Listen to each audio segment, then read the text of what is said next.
First of all, my childhood, I was an only child. I was actually born in Manchester, in England, and raised in Manchester as well. My family is a service background family. My father was in the Royal Logistics Corps, and before him, his father was actually in the Royal Navy during the Second World War.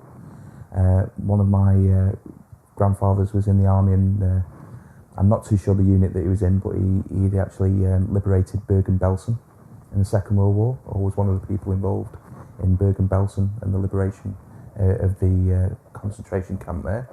And then I had another relative that had served both in the British Army and the Australian Army, who was an uncle who I had great ties with and a great bond with.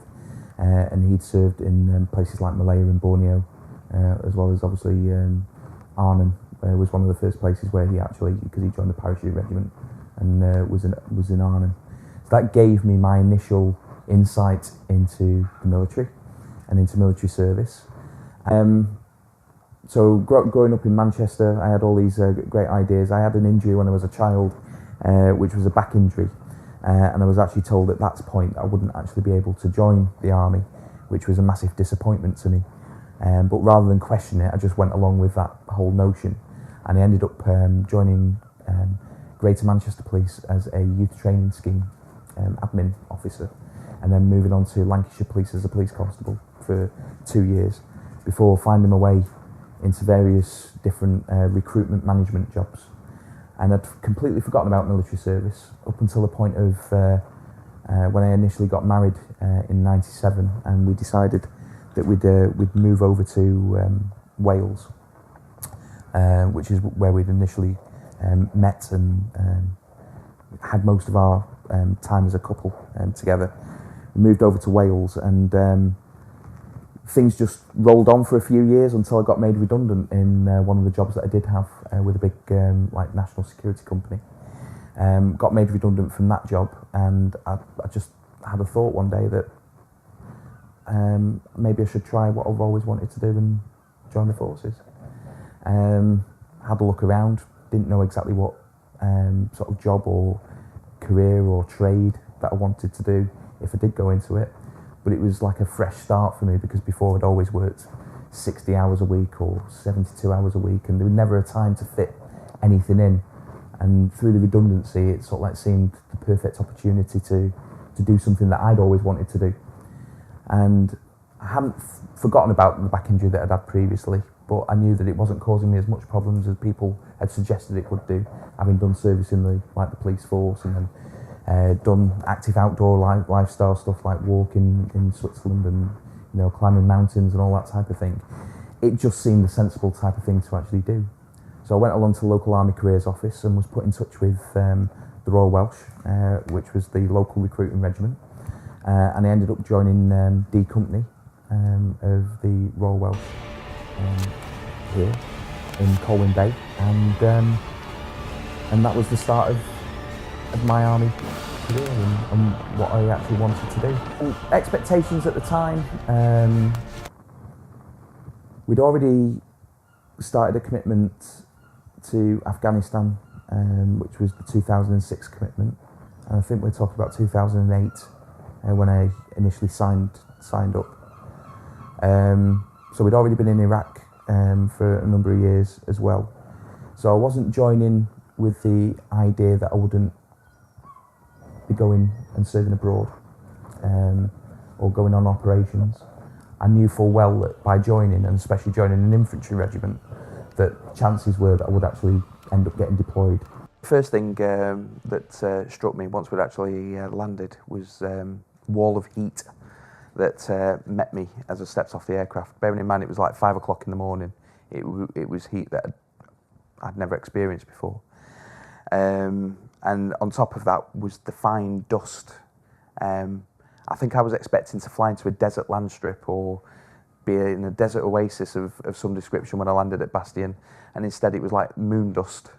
Just caked you straight away as soon as you actually stepped off, and it was all because of the building work that we'd done, and there was a cement factory on site at Bastion as well that produced fine cement dust, and it just absolutely caked you, and it was like being more in an industrial landscape than actually being in what I was assuming Afghanistan would initially look like. That we were going to fly on to the patrol base, and the exhaust were adding to the heat that was already there on the ground anyway, and that's all I could think about at the time was just how hot it was. And I remember I was caked in sweat and dust, and I'd not even started my operational tour as far as I was concerned. I was in Camp Bastion waiting to go, and there I am looking like I've already done 10 rounds with Mike Tyson, walked 100 miles. You know, I think I felt dehydrated as soon as I actually got hit by the exhaust of the aircraft. But we all filed on, and I remember sitting there once we'd actually got all the kit on, and we were sat with all our bags and kit and equipment, and I thought, if anything happens to this aircraft now, absolutely knackered, because can't scramble over all these people and can't scramble over all this equipment. We're pretty much trapped, and it's just something that we're going to have to cope with. And I thought in reality that it would take a lot longer to get to the forward operating base than it did. I think it took about 20 minutes. So as we landed, we were encased in a cloud of dust, a brownout situation on the aircraft. Couldn't see anything out of the aircraft at all as we were coming in. And as soon as it bounced on the ground and the ramp went down, that was it. I think at that point I was embathed in a sense of calm, serenity. Everything felt normal. Didn't feel like I was rushing. Didn't feel like things were going at 1,000 miles an hour at the time. But we all got off the aircraft within a matter of seconds, and then basically just lay on the ground and just waited for the aircraft to take off and wait for the dust to settle. So I remember the last phone call to my wife, and that before I went on stag, was to tell her that I'd been packing up toilet rolls in the ISO container. And I think she actually took that literally to mean that I wasn't doing any more patrolling, and that all my job was now was as a store person, just making sure that everything was packed up, ready to hand over to the US Marines. And I wasn't initially meant to go on patrol the next day, but I actually made a request to go on it because things had been quiet and they didn't seem like there was anything going to be going on. And the idea was that we were going to go on a patrol that was going to distribute school equipment for the children in the village or one of the hamlets. It was an engagement patrol. It was just meant as a little bit of brief intel, see if anything had actually been happening, any information that would come to light, and then also to engage the community with offerings of free items of equipment, or see if there's any quick impact projects that we could potentially look at doing for them, digging wells or providing equipment for farming, that type of thing. We were summoned back over to the vehicle and got told, right, this patrol's going to finish. We need to get back to the patrol base, but we're going to come back out later on in the afternoon because we've had some intelligence to say that there's some activity in the area. So we think that we'll catch them off guard if we come back out a bit later on, because we're putting some form of unpredictability into the patrol, and they're just not expecting us to just disappear and then come back later. I remember looking out on the right side of the vehicle where I was, and I could see two locals farming watermelons. And I remember thinking we could do with stopping and getting one of these watermelons, because by the time that the day heat rises, we're going to need some form of refreshment. And these things were the biggest watermelons that I'd ever seen, absolutely fantastic stuff. And while I was actually looking out on the right-hand side, we were just actually about to cross a culvert. And the culvert wasn't very big, so Chris hit the culvert at his normal speed. But for some reason, he put his foot on the accelerator. And I'll never know why he actually put his foot on the accelerator, whether he'd seen something or whether he just sensed something. But within an instant, the vehicle lifted up off its back axle. I came to outside of the vehicle, and I have no idea how I'd ended up in a position where I was sat or laid out in a farmer's field with no vehicle and no protection and no weapon. And I didn't have any body armour on. I remember not having my body armour on. And when I sort of like started gathering my thoughts, it was a bit cloudy and dusty, my ears were ringing. I couldn't actually see too much because my face was caked in mud. I could just make out the outlines of our vehicle, which was actually upside down at the time, and I couldn't see anybody else around the vehicle. So I didn't know what had happened at that point, but I just remember being struck by an overwhelming amount of pain, and I just physically couldn't move.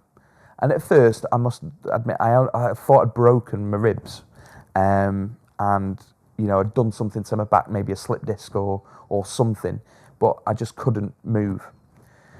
And within probably a 4 or 5 minute period of time, a little body emerged out of the side of the vehicle, which was the medic. I'd pushed her down into the footwell as the blast went off, and she'd been bounced around inside underneath the top covers turret and the footwell, but it protected her to a degree. So she'd remained in the vehicle, but had obviously just been stuck underneath it. And she'd obviously lost consciousness, because the amount of time it took for her to emerge from the vehicle was probably a lot more than you would expect if someone felt a rapid need to get out under normal circumstances. And I remember coming over and she was bleeding from the mouth. And at that stage, I didn't know what had gone on with myself. And she got a Sharpie pen out. She stabbed me in the leg with morphine and gave me an injection. She was saying something, but I couldn't hear what she was saying because I couldn't hear myself. And then she wrote on my forehead, which I assume was what I'd been taught to do, is if you administer morphine, you'll put the details on, including the time and what you've actually administered and whereabouts it is. They got into the patrol base, and I think at this point I was screaming, swearing, whatever I was actually doing. But at that point, I wasn't concentrating on anything other than just the pain that I was actually in at that point. And two of my friends came out to actually take the stretcher off the back of the vehicle and put me into the medic's room that was actually on the patrol base. And I remember them putting me onto this, it was like 2 wooden platforms that you would normally see a joiner use to actually saw wood, stabilise wood before they sawing it. And they put the stretcher on these 2 wooden things. And the funniest thing happened in terms of the stretcher actually collapsed. So I ended up being thrown into like a V-shaped formation, which is something that you'd see on like one of the Naked Gun movies with O.J. Simpson, where like the bed keeps like going and folding in between and like bouncing him about. So I'm there in between these 2 wooden platforms in a V-shaped stretcher, screaming out in pain with 2 people laughing at me.